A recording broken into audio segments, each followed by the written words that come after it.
Halo saudaraku, selamat malam Anda. Saya Lukas Tamono dari Kabupaten Timur Tengah Selatan Soe, menjumpai Anda di siaran khusus, yaitu siaran tentang Tuhan membuka pikiran mereka sehingga mereka mengenal kitab suci. Tuhan membuka pikiran mereka sehingga mereka mengenal kitab suci. Lukas pasal 24 ayat 44 sampai 45, dua ayat saudaraku. Tapi saya baca dari ayat 41.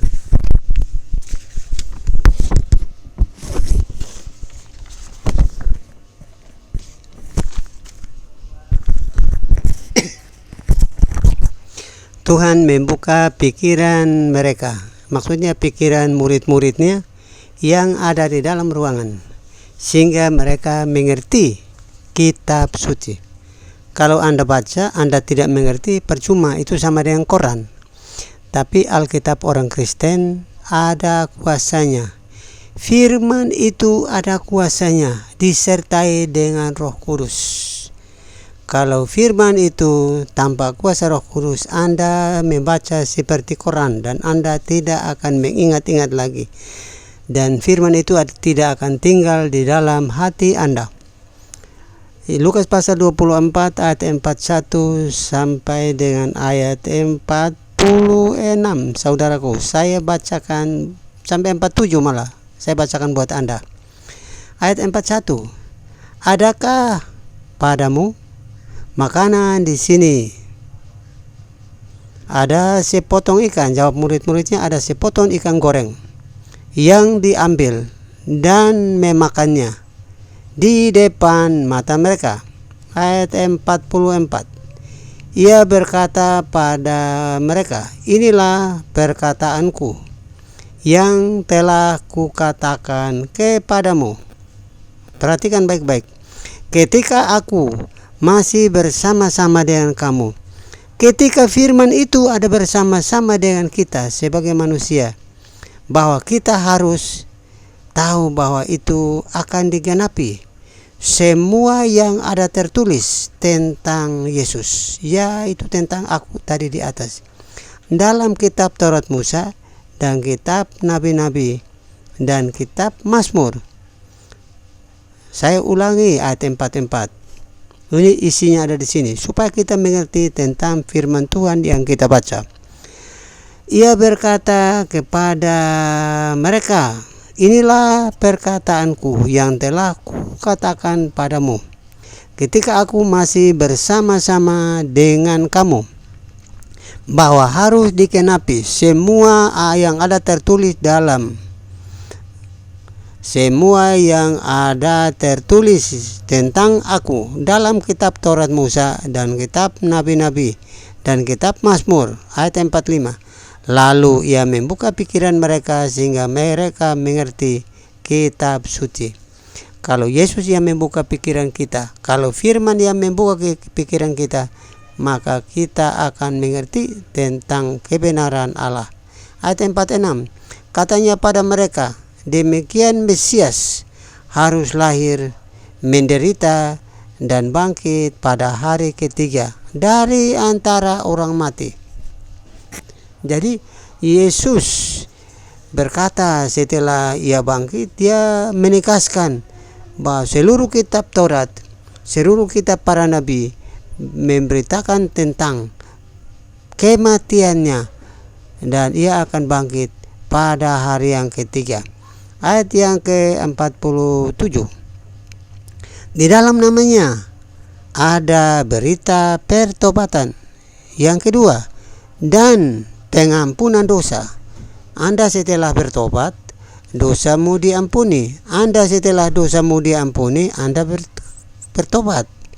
Kalau dosamu sudah diampuni, pertobatan Anda akan bermanfaat.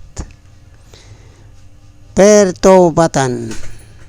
Saudaraku, demikian Yesaya pasal 2, Lukas pasal 24 ayat 44 sampai ayat 47. contoh nubuatan tentang Yesus menderita di atas kayu salib. Ini contoh, saudaraku.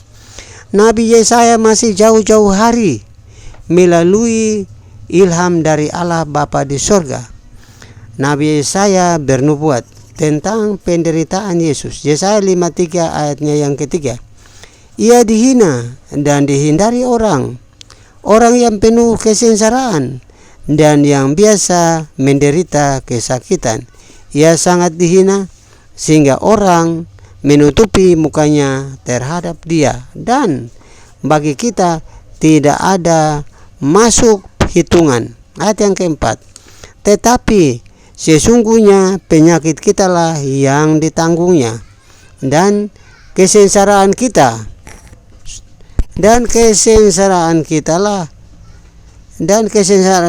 yang dipikulnya. Saya ulangi ayat 40. Saya ulangi Yesaya pasal 53 ayat 4. Tetapi sesungguhnya penyakit kitalah yang ditanggungnya, dan kesengsaraan kitalah yang dipikulnya. Padahal kita mengira dia kena tulah. Saudara buat dosa, dan supaya dapat diampuni harus melalui penderitaan Yesus di atas kayu salib. Karena dengan derita Yesus, maka dosa Anda dan dosa saya dapat diampuni. Itulah, saudaraku, contoh nubuatan tentang Yesus harus menderita di atas kayu salib. Saudara,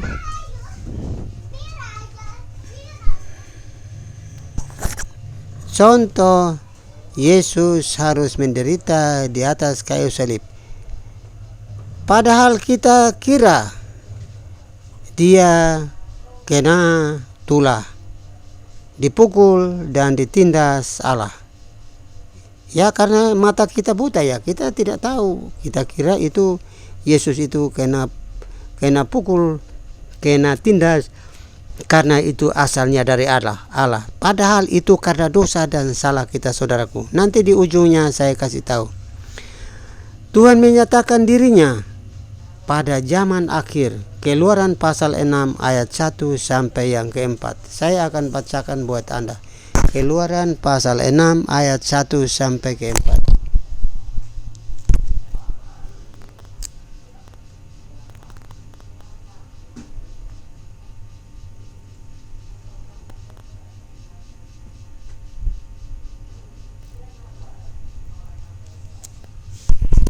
Saudara, saya bacakan tentang Tuhan akan menyatakan dirinya di zaman akhir. Berfirmanlah, tetapi Tuhan berfirman kepada Musa, sekarang engkau akan melihat apa yang kulakukan kepada Firaun, sebab dipaksa oleh tangan yang kuat. Ia akan membiarkan mereka pergi, ia dipaksa oleh tangan Tuhan yang kuat. Ia akan mengusir mereka dari negerinya. Ayat yang kedua. Berfirmanlah Allah kepada Musa, akulah Tuhan, akulah telah menampakkan diri kepada Abraham, Ishak dan Yakub sebagai Allah yang Maha Kuasa, tetapi dengan namaku Tuhan aku belum menyatakan dia. Saudaraku, makanya Anda yang selalu menghina Kristen, saya kasihan Anda. Anda itu sama dengan orang jahat yang tidak hati nuraninya. Kepercayaan Anda itu beda sama Kristen. Kok Anda bikin kitab, Anda gunakan hukum Taurat, hanya namanya hukum Taurat, tidak ada pasal, tidak ada ayat. Anda mengutip Injil, tidak ada ayat, tidak ada pasal, lalu Anda pakai untuk menyerang orang Kristen. Itulah sebabnya saya sangat sayangkan ini kepada Anda. Kita satu bangsa dan kita satu tanah air.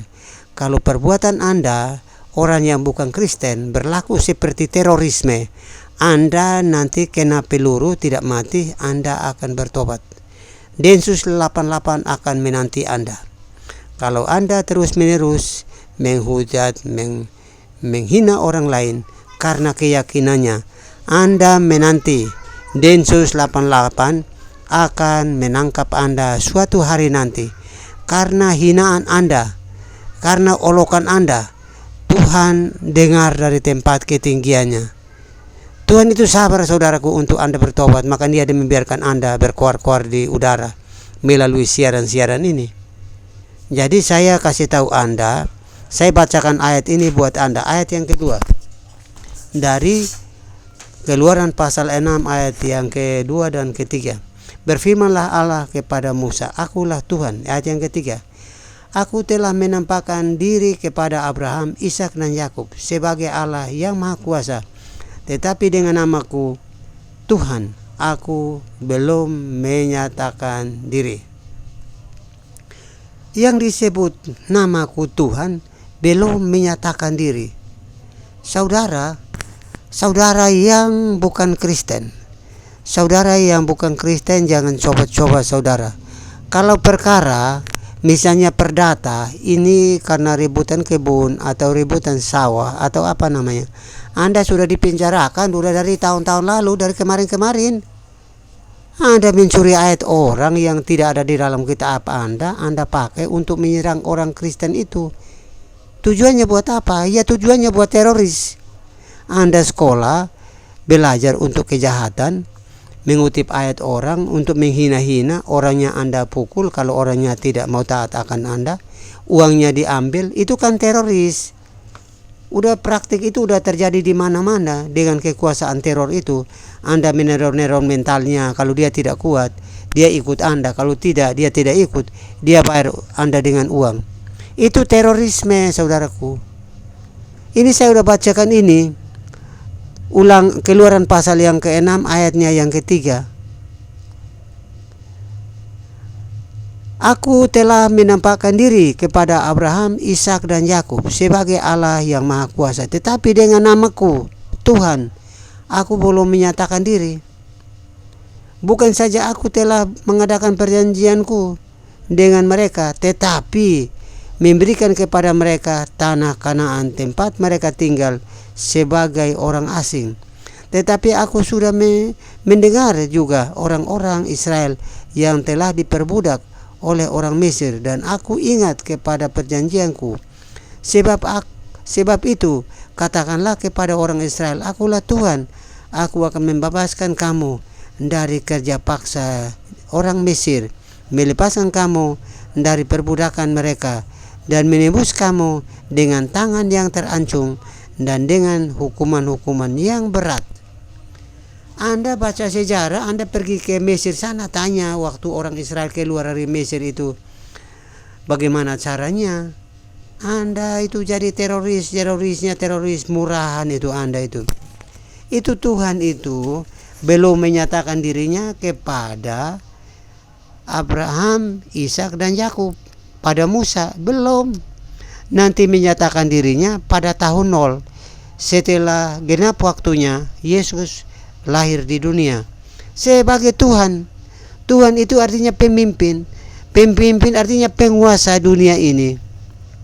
Bagaimana sih Anda ini teroris kok berani-berani acak-acak Alkitab orang Kristen? Orang Kristen itu mengimani dari kitab Kejadian, Keluaran, Imamat, Bilangan, Ulangan sampai ke Meliaki, Perjanjian Baru, Matius, Lukas, Yohanes sampai ke Wahyu. Itu kami mengimani semua. Anda comot-comot ayat, dasar Anda itu teroris. Anda baca kitabmu, jangan baca kitab orang Kristen buat ejek-ejekan, buat olok-olokan. Kitabmu ada kok. Dasar kamu miskin ayat, kamu ikut Tuhan yang gak jelas. Kamu miskin ayat, kitab orang Kristen kamu comot-comot buat menyerang orang Kristen. Coba kamu ke negara-negara lain seperti Rohingya sana itu, nyerang orang-orang yang ada penduduk di sana. Kalau kamu nggak dibabat di sana itu, mana sih kamu teroris ini nih? Ya itu saya udah bacakan ayatnya. Tadi ayat yang kedua itu, Tuhan itu belum menyatakan dirinya pada saat Musa membawa bangsa Israel keluar dari Mesir. Belum genap waktunya. Makanya di atas kayu salib dia bilang sudah genap. Karena apa? Darahnya sudah tertumpah. Tujuan utama dia turun ke dunia untuk menghapus dosa manusia dengan darahnya. Kalau kamu tidak tahu kok, memang dasar kamu setan juga itu. Kamu tidak paham, jangan menghina orang dong. Kitabmu itu kayak yang kamu ajari, minta Tuhanmu dari kitabmu. Supaya Tuhan mau kasih kamu roti, kasih kamu uang. Jangan kitab orang Kristen kamu acak-acak. Bikin barang dagangan itu. Setan kamu itu. Ya, jangan dong. Itu tidak boleh itu. Makin hari kamu tambah kencang. Kamu tambah kuat menyerang orang Kristen itu. Saya baca ayat yang ke-6. Aku akan mengangkat kamu menjadi umatku, dan aku akan menjadi Allahmu, supaya kamu mengetahui bahwa akulah Tuhan Allahmu, yang membebaskan kamu dari kerja paksa orang Mesir. Itu ayat yang ke-6 udah jelas. Kamu pergi ke Mesir itu sejarah kuno itu terpampang di museum di Mesir sana tentang kerja paksa orang Israel beberapa ribu tahun yang lalu, sudah 3.000 tahun atau 4.000 tahun yang lalu. Kamu itu dasarnya teroris kok, bajingan amat kamu sih. Kok kitab orang Kristen kok diacak-acak.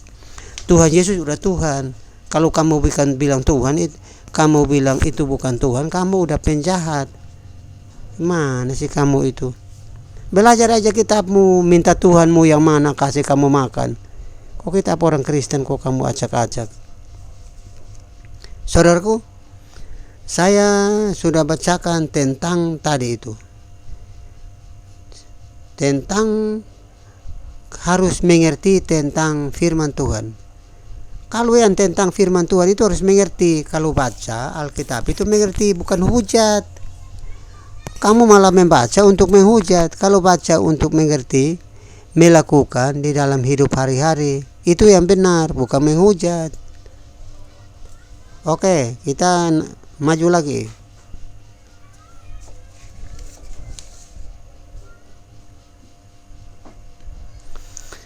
Yohanes pasal 3 ayat yang ke-5. Jawab Yesus kepada Nikodemus, sesungguhnya jika seorang tidak dilahirkan dari air dan roh, ia tidak dapat masuk ke dalam kerajaan Allah. Kalau kamu belum dibaptis, kamu akan jadi tukang penghina, tukang penghujat sampai ke dunia kiamat. Itu kamu dilahirkan untuk menghina orang Kristen. Kamu tahu tidak, saudaraku? Kita satu bangsa, satu bahasa, satu tanah air, yaitu tanah air Indonesia, bahasa Indonesia.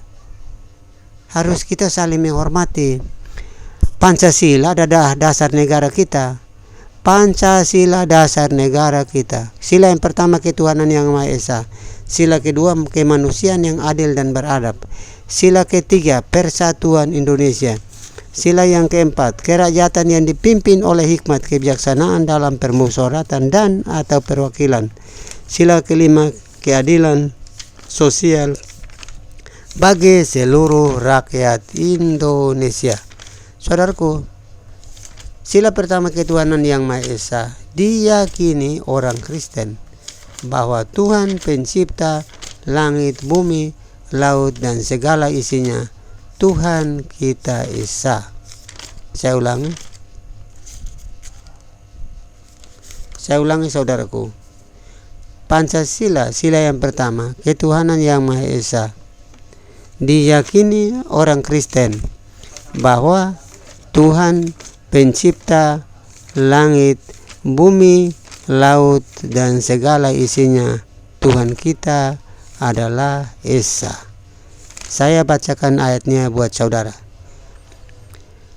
Ulangan pasal 6 ayat yang keempat. Dengarlah hai orang Israel, Tuhan Allah kita, Tuhan itu Esa. Yang kedua, Yohanes pasal 5 ayat 44. Bagaimana kamu mencari hormat seorang dari yang lain dan kamu tak mencari hormat yang datang dari Tuhan yang Esa. Yang ketiga, Yohanes pasal 17 ayat yang ketiga. Inilah hidup yang kekal itu, bahwa mereka mengenal Engkau satu-satunya Tuhan dan mengenal Yesus Kristus yang adalah Yesus Kristus adalah yang Engkau utus. Dan mengenal Yesus Kristus yang adalah Engkau utus.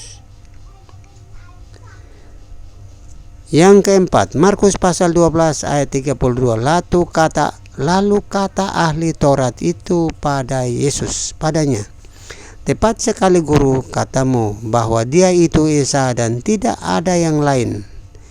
Galatia pasal 3 ayat yang ke-20. Seorang pengantara tidak mungkin mewakili satu orang saja, sedangkan Allah kita adalah satu. Seluruh kolong langit, dari kutub utara sampai kutub selatan, dari bujur timur sampai ke bujur barat. Manusia yang hidup di bawah kolong langit ini berjumlahnya 7 miliar orang lebih. Sedangkan Allah pencipta langit, bumi, laut dan segala isinya, Allah kita satu. Itulah saudaraku, saya bacakan kepada Anda. Yang ke-6, Yakobus pasal 2 ayat yang ke-19. Engkau percaya bahwa hanya ada satu Allah saja, itu baik.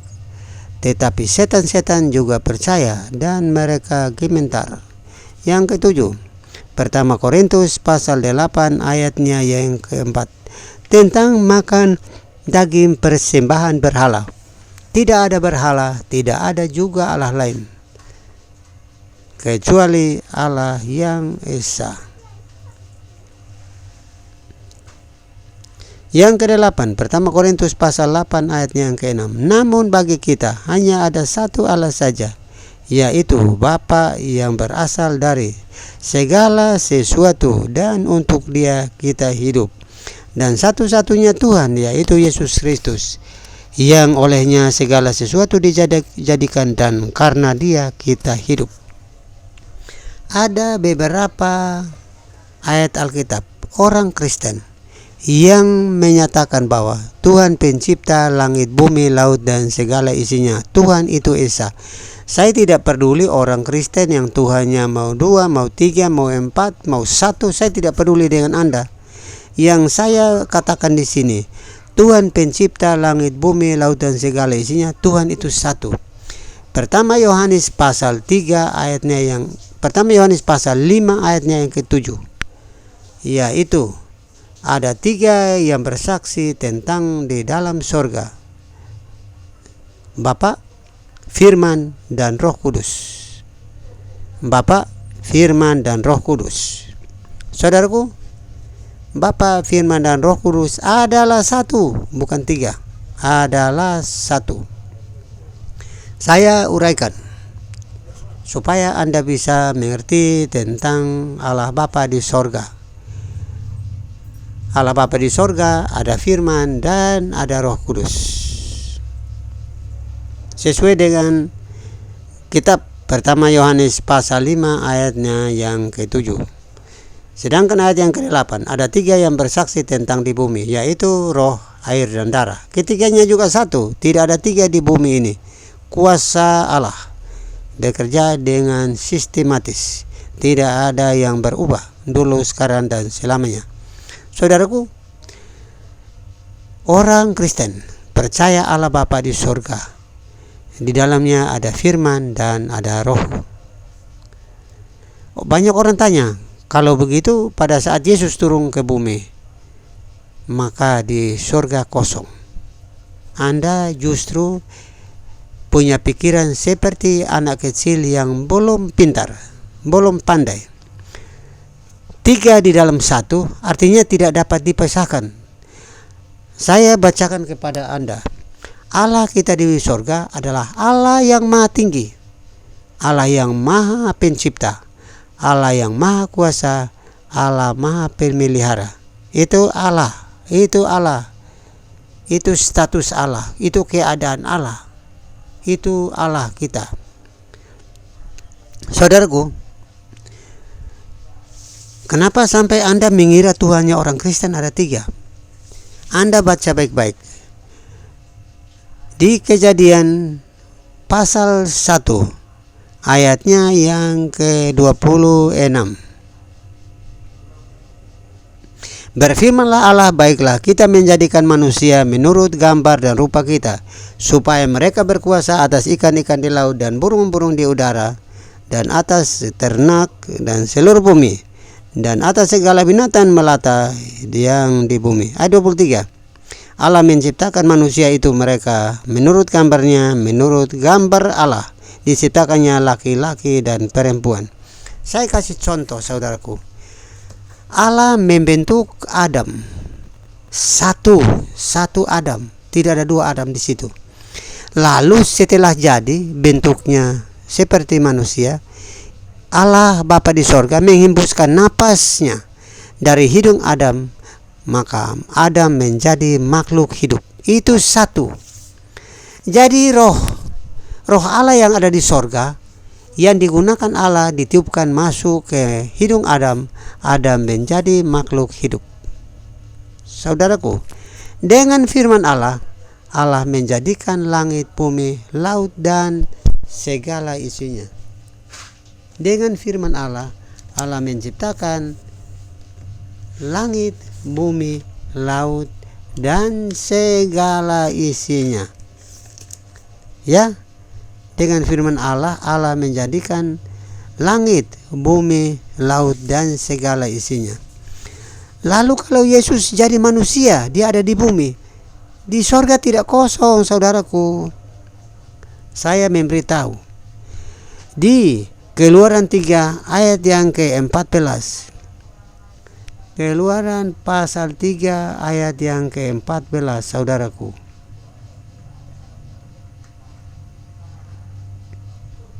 Begini bunyinya.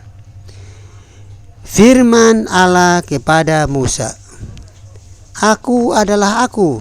Lagi firman-Nya, beginilah kau katakan kepada orang Israel itu, Akulah Aku, telah mengutus Aku kepadamu. Halo. Kau dengar baik-baik ini dulu. Firman Allah kepada Musa, Aku adalah Aku. Jadi aku di sini tidak dua ya. Aku adalah Aku di dalam Aku. Lagi firman-Nya, beginilah aku katakan kepadamu. Katakanlah kepada orang Israel. Kau katakan kepada orang Israel. Orang Israel itu, Akulah Aku. Mengutus Aku kepadamu. Yang diutus itu firman. Halo bodok. Firman itu yang turun menjadi manusia, yang bekerja yang menjadikan bumi dan segala isinya dalam tempo 1 hari. Dia memisahkan antara air yang ada di atas dan air dari di bawah, yang disebutnya laut. Jadi dengan firman-Nya, bagaimana sih kamu tidak paham? Saya baca ulang ya. Kamu tulis dan kamu uraikan satu persatu kalimat, kata. Keluaran pasal 3 ayatnya yang ke-14. Firman Allah kepada Musa, Aku adalah Aku. Lagi firman-Nya, beginilah kau katakan kepada orang Israel itu, Akulah Aku, telah mengutus Aku. Jadi Bapa di sorga mengutus firman-Nya turun ke dalam dunia ini. Firman yang dari dalam Bapa turun ke dalam dunia. Dan dengan adanya firman Allah, maka segala yang ada di langit dan di bumi telah diciptakan oleh Bapa yang Maha Kuasa. Jadi Anda jangan salah paham. Anda harus bisa tahu. Tadi saya sudah bacakan ya. Di dalam Alkitab orang Kristen ada tercatat, di dalam sorga ada 3 yang memberi kesaksian, yaitu Bapa, Firman, dan Roh Kudus. Bapa, Firman, dan Roh Kudus adalah 1, bukan 3. Di Keluaran pasal 3 ayat yang ke-14, Tuhan mengutus Musa pergi kepada bangsa Israel, memberitahukan kepada mereka supaya mereka jangan takut. Saya baca dari ayat 2 lebih dulu. Ayat 13 lebih dulu. Lalu Musa berkata kepada Allah, tetapi apabila aku mendapatkan orang Israel dan berkata kepada mereka, Allah nenek moyangmu telah mengutus aku kepadamu, dan mereka bertanya kepadaku, bagaimana tentang namanya dan apakah yang harus kujawab kepada mereka? Ayat yang ke-14. Anda perhatikan baik-baik ini ayatnya yang ke-14. Ayat yang ke-14. Firman Allah kepada Musa, Aku adalah Aku. Lagi firman-Nya, beginilah kau katakan kepada orang Israel, Akulah Aku, telah mengutus aku kepadamu. Jadi aku di situ, aku mengutus aku, artinya Allah mengutus firman-Nya turun ke dalam dunia ini. Itu saja kok kamu masih tanya, kalau Yesus turun ke dunia, turun ke bumi, lah surga kosong. Itu kan di dalam Allah ada firman dan ada roh. Roh itu seperti angin, dia ada di mana-mana. Firman-Nya turun menjadi manusia. Dan segala sesuatu terjadi demikian seperti Anda menyaksikan hari ini. Tanggal 6 bulan Maret tahun 2024, Anda menyaksikan apa yang saya sampaikan kepada Anda. Jadi bagi Anda yang bukan Kristen, Anda jangan coba-coba untuk mengotak-atik Alkitab orang Kristen dan mengatakan bahwa Tuhannya orang Kristen adalah salah. Anda yang salah, bukan orang Kristen. Tuhannya orang Kristen yang salah, Anda yang salah. Saya baca ayat ke-15. Selanjutnya berfirmanlah Allah kepada Musa, beginilah kau katakan kepada orang Israel, Tuhan Allah nenek moyangmu Allah Abraham, Allah Ishak dan Allah Yakub telah mengutus aku kepadamu, itulah namaku untuk selama-lamanya. Dan itulah sebutanku turun temurun. Jadi tidak pernah dirubah. Tadi di dalam surga itu firman. Setelah dia turun ke bumi menjadi Yesus. Jadi Yesus turun ke bumi, firman tidak kosong. Di sana ada Bapa berdiam di dalam kerajaan Allah. Ya itulah saudaraku. Jangan Anda mengutip ayat-ayat terus Anda bikin jadi bahan olok-olokan, bahan ejek-ejekan, jadi tertawaan, karena malapetaka akan menimpa Anda seumur hidupmu. Itu kata firman Tuhan. Kalau kamu yang pendeta, kamu yang majelis, kamu yang pengurus gereja, kamu pergi dan kamu beritakan Injil kepada siapapun. Jangan takut. Lukas 12 ayat yang ke-12 saya bacakan buat Anda. Lukas pasal 12 ayatnya yang ke-12 saya bacakan buat Anda.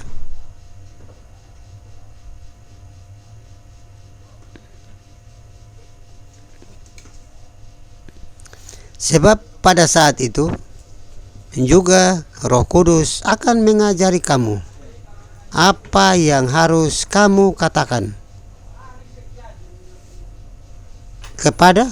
Apa yang harus kamu katakan apabila kamu diperhadapkan kepada majelis-majelis atau kepada pemerintah-pemerintah atau penguasa-penguasa. Jangan kamu khawatir, jangan kamu takut.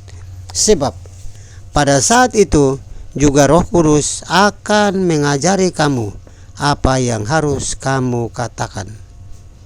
Jadi Anda jangan takut, ada kuasa Roh Allah akan menyertai Anda.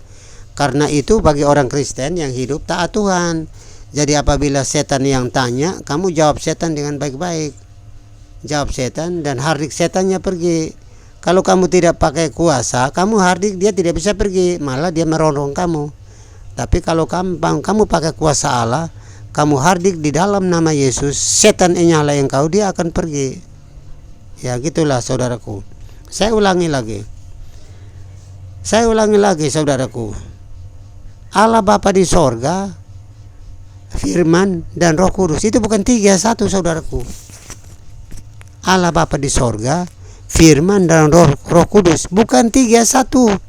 Saya tidak peduli Anda mau 3 in 1, mau 3 tunggal, kayak mau 3 apa, kayak mau Anda mau jadi oneness, kayak mau apa, saya tidak peduli, karena saya bukan pendeta, saya bukan majelis. Saya tidak peduli. Yang saya sayangkan, Anda sebagai pemberita Injil itu menutup-nutupi.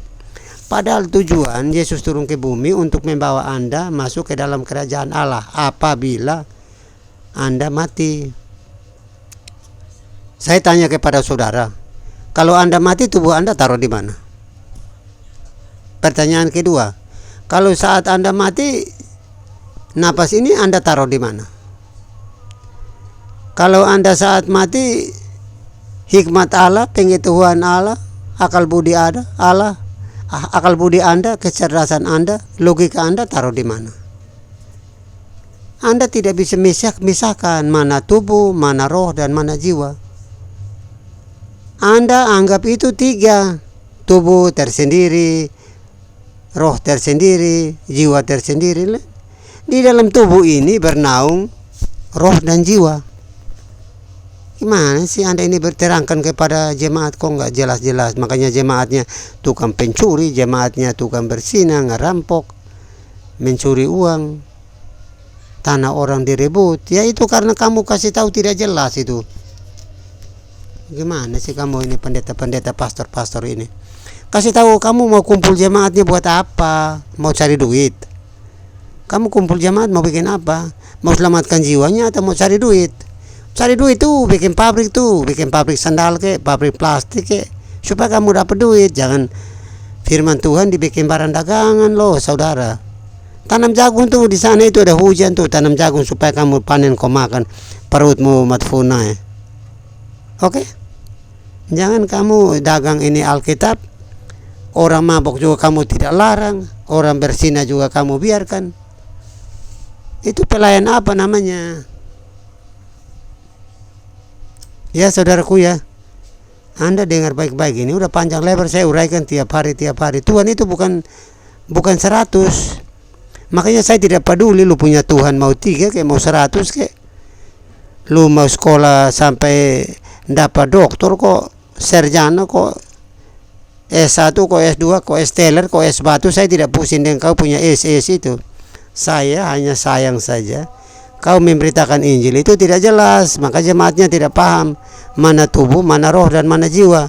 Yang nanti masuk surga yang mana? Masuk surga badan. Ya badannya dikubur di tanah lah.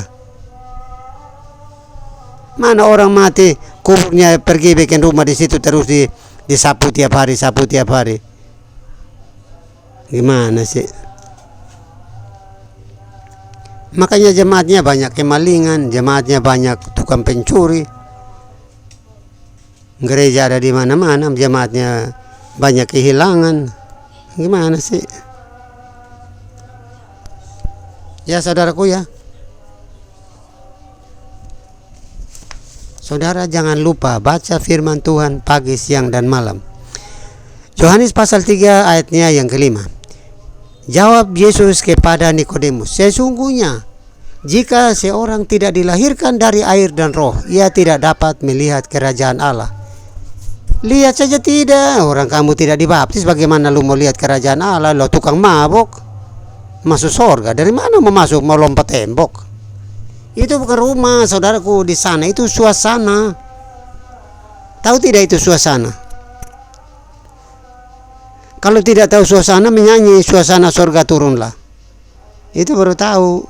Lagu itu tidak sebegitu-begitu saya dibuat. Lagu itu dibuat karena suasana surga tidak sama dengan suasana dunia. Baca lagi tuh pertama Korintus pasal 15 ayat 49-50. Darah dan daging tidak mendapatkan bagian di dalam kerajaan Allah. Artinya tubuh mau masuk di tanah. Kuburannya saja pergi di mesel sampai keramik, sampai dielus-elus itu kuburan. Aduh, sayang ya. Yang berikut saudaraku. Pertama Yohanes pasal 3 ayat yang ke-6. Yang lahir dari daging adalah daging, dan yang lahir dari roh adalah roh. Kembali kepada Bapa. Ayat yang ke-7. Jangan heran soal lahir kembali. Ayat yang ke-8. Angin bertiup kemana ia mau, dan engkau mendengarkan bunyinya, tapi engkau tidak tahu dari mana dia datang dan kemana dia pergi. Itu roh Allah seperti begitu saudaraku. Pada saat kau mati ya dia keluar dan dia pergi ke Bapa, kembali ke yang punya. Lihat orang saya sudah kasih tahu tadi. Pada saat Adam dibentuk dari tanah liat, Adam sudah jadi. Dari Tuhan, mulutnya menghembuskan napas dari hidung Adam. Adam hidup. Ya kalau mati ya Tuhan tarik kembali lah orang Tuhan yang tiup ke dalam lubung badan. Gimana sih? Yang nanti masuk neraka lubung jiwa. Lu merancang mau pergi pencuri, mau pergi ngerampok, mau rebut tanah orang, mau rebut istri orang, itu yang masuk neraka.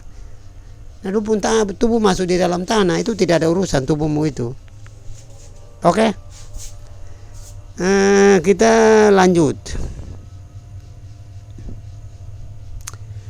Yohanes pasal 4:24. Saya bacakan buat Anda. Ini bukan ayat favorit, tapi ya hampir setiap hari saya sebutkan ayat ini. Yohanes pasal 4 ayatnya yang ke-24. Bunyinya demikian, saudaraku. Allah itu roh, dan barang siapa menyembah dia harus menyembah di dalam roh dan kebenaran. Anda yang orang Kristen menolak Roh Kudus, ya Anda mati konyol.